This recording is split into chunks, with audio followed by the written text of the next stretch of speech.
19वीं सदी के एंड में यानी ईयर 1900 में एंटीगा थेरा आइलैंड के करीब समंदर की 55 मीटर गहराई में कुछ डाइवर्स के क्रू को बहुत ही पुराना और तबाहशुदा एक एंशिएंट शिप का मलबा मिला था। ये शिप आज से 2000 साल पहले एंशिएंट ग्रीस के दौर में समंदर में डूबी थी, जिसका मलबा अब तक यहाँ मौजूद था।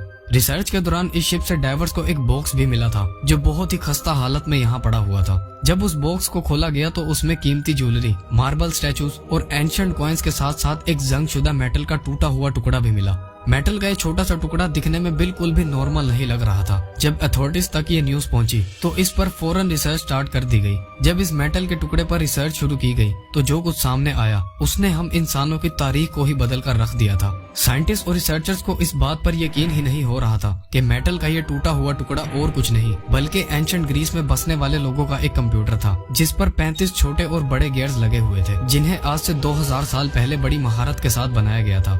साइंटिस्ट और रिसर्चर्स को अब इस बात की कश्मकश थी कि आखिर इस कंप्यूटर का उस दौर में काम क्या था और इसे किस मकसद के लिए बनाया गया था। जब इस टुकड़े पर डिटेल इन्वेस्टिगेशन की गई तो सारी हकीकत खुलकर सामने आ गई। एंशिएंट ग्रीस के लोग शिप में सफर के दौरान चांद और तारों की लोकेशन को जानने के लिए इसका इस्तेमाल करते थे।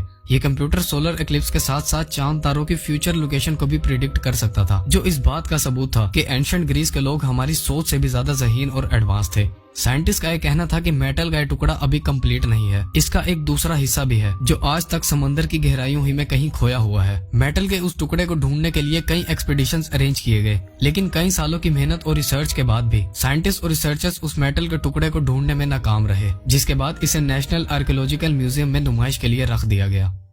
समंदर जो हमारी जमीन के आधे से ज्यादा हिस्से पर फैला हुआ है, वो अपने अंदर ऐसे ऐसे रहस्यों को छुपाए हुए है जो अगर इंसान के सामने आ जाए तो उस पर यकीन कर पाना नामुमकिन होगा। जून 2011 में ओशन एक्स कंपनी के डाइवर्स ने खजाने की तलाश के दौरान बाल्टिक